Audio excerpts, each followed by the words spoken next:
Today we are going to start the preparation of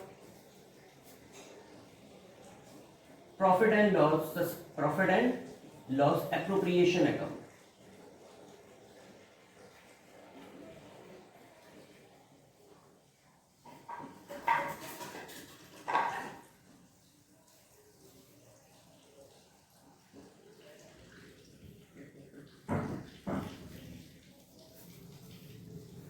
So basically profit and loss appropriation account is an extension of profit and loss account. Then why there is the need of preparing the profit and loss appropriation account? Okay, first of all we should learn the meaning of appropriation. तो appropriation का मतलब होता है the items which is to be given if there is available profit, if there is adequate profit. अगर adequate profit है तो उस case में profit and loss, profit salaries या कमीशन या रिजर्व्स को बनाया जाएगा. ठीक है. So this is profit and loss. This is the meaning of appropriation. दो वर्ड्स होते हैं हमारे पास. एक होता है एप्रोप्रिएशन ऑफ प्रॉफिट.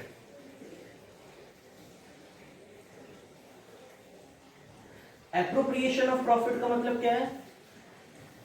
अगर पार्टनर्स को कोई भी सैलरी दे रहे हैं, कोई भी कमीशन दे रहे हैं, तो अवेलेबल या इंटरेस्ट ऑन कैपिटल दे रहे हैं, तो बिजनेस के पास उतना अवेलेबल प्रॉफिट है. और अगर अवेलेबल प्रॉफिट है तो ही बिजनेस उसको प्रॉफिट को इंटरेस्ट ऑन कैपिटल या सैलरी इसको प्रोवाइड करेगा. अगर अवेलेबल प्रॉफिट नहीं है तो फिर नहीं करेगा. दूसरा वर्ड होता है चार्ज अगेंस्ट प्रॉफिट.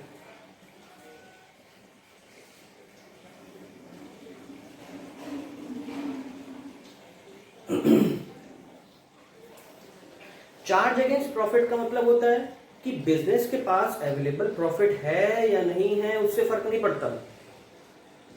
अगर कोई भी आइटम्स हैं, इंटरेस्ट ऑन कैपिटल है, कमीशन है, सैलरी है, वो देनी है तो देनी है even if business suffers loss. लेकिन ऊपर वाले केस में नहीं था. एप्रोप्रिएशन ऑफ प्रॉफिट में क्या है? इफ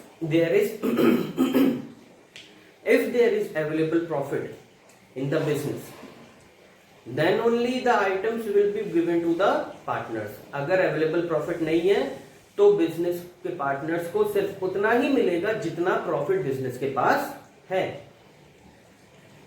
ठीक है. मतलब बिजनेस को लॉस नहीं सफर होने देंगे. ठीक है. इन केस अगर लॉस है तो फिर कुछ भी नहीं मिलेगा. लेकिन चार्ज अगेंस्ट प्रॉफिट की केस में ऐसा नहीं होता. चार्ज अगेंस्ट प्रॉफिट में क्या करते हैं कि अगर बिजनेस के पास प्रॉफिट है या फिर तो नहीं है उससे फर्क ही नहीं पड़ता. जो आइटम्स देने हैं वो देने हैं. क्लियर है? Okay. So profit and loss appropriation account is also a nominal account and it is an extension of profit and loss account. And most important thing, profit and loss appropriation account does not follow the materiality principle. And this is the question for you. Sorry.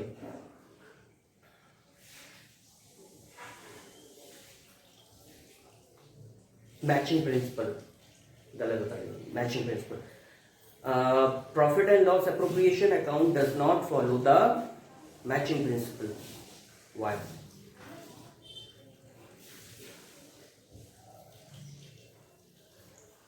Find the answer.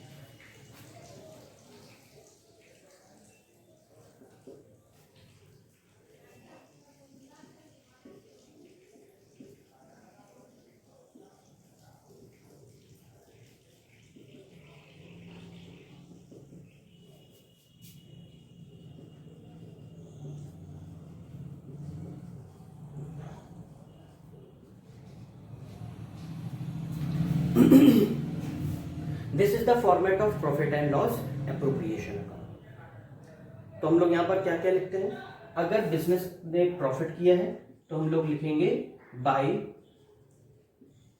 Profit and loss, और यहां पर transfer करते हैं profit. ओ sorry, net लिख दिया मैंने, bye. ठीक है, यहां पर बाय प्रॉफिट हम लोग काफी सारी बुक्स में ये देखोगे कि बुक्स में लिखा हुआ है बाय, नीचे नेट प्रॉफिट कैरी डाउन कर दिया, लेकिन ये गलत होगा। क्यों? क्योंकि हम लोग प्रॉफिट एंड लॉस एप्रोप्रिएशन से उस नेट प्रॉफिट को कहां कैरी फॉरवर्ड कर रहे हैं, profit and loss appropriation account में। ठीक है, तो इसकी एंट्री क्या होगी, profit and loss account debit to profit and loss appropriation account. That means इसको जब क्रेडिट करें तो by profit and loss account लिखें। ठीक है, तो ये इसका लॉजिक है, इसीलिए प्रॉफिट एंड लॉस अकाउंट ही लिखना है आपको, और जो भी प्रॉफिट है उसको कैरी फॉरवर्ड यहां किया है। इन केस अगर लॉस है तो to profit and loss account, और लॉस की केस चीज को यहां पर रिकॉर्ड कर लीजिए। ठीक है, उसके बाद इंटरेस्ट ऑन बिजनेस में पार्टनर्स को 4-5 चीजें ही गिनी चुनी देते हैं, वो मैं सारी चीजें यहां पर लिख दूंगा, उसके अलावा दूसरी चीज यहां पर नहीं आती है। ठीक है, तो सबसे पहले लिख लेते हैं to partners capital, interest on capital, sorry,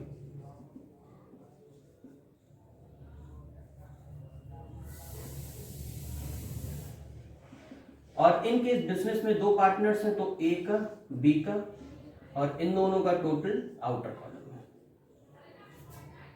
ठीक है, और इन केस अगर एक ही है तो 2 एज कैपिटल अकाउंट और आउटर कॉलम में डायरेक्टली लिख दो।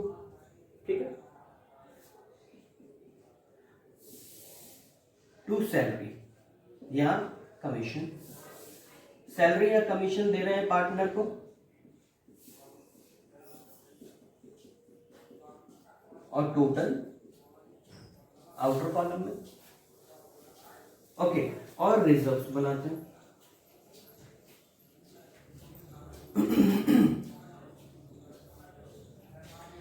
ओके, ये तो पता ही होगा तुम लोगों को, 11th क्लास में भी पढ़ा होगा, reserves are created out of profits, so that means if there is available profit then only the reserves will be created.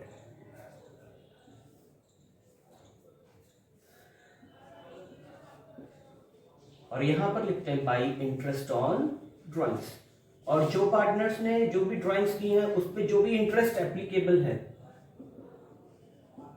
वो इंटरेस्ट यहां पर लिख देते हैं, और फिर इनका टोटल कर लेंगे।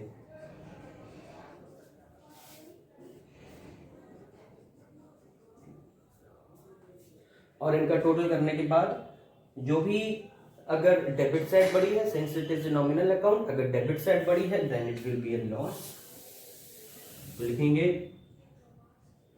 अब ये लॉस कहां ट्रांसफर करना है, पार्टनर्स कैपिटल अकाउंट में, तो लिखेंगे बाई पार्टनर्स कैपिटल अकाउंट, और ए और बी दोनों में बटेगा in their profit sharing ratio, तो ए और बी में बांट दिया, और ये क्या है, लॉस। और इन केस अगर क्रेडिट साइड बड़ी है डेबिट साइड छोटी है that means it is the profit, तो यहां पर लिख देंगे बाय पार्टनर्स कैपिटल अकाउंट, और इन दोनों में एक ही जगह पर होगा, या तो बिजनेस में प्रॉफिट ही होगा या तो लॉस होगा। तो अगर प्रॉफिट है तो इधर पर निकलेगा ए बी, और इसका टोटल बाहर। क्लियर है, कोई डाउट तो नहीं है? ओके, आज के लिए इतना काफी है, बाकी हम फिर आगे मिलते हैं। Thank you.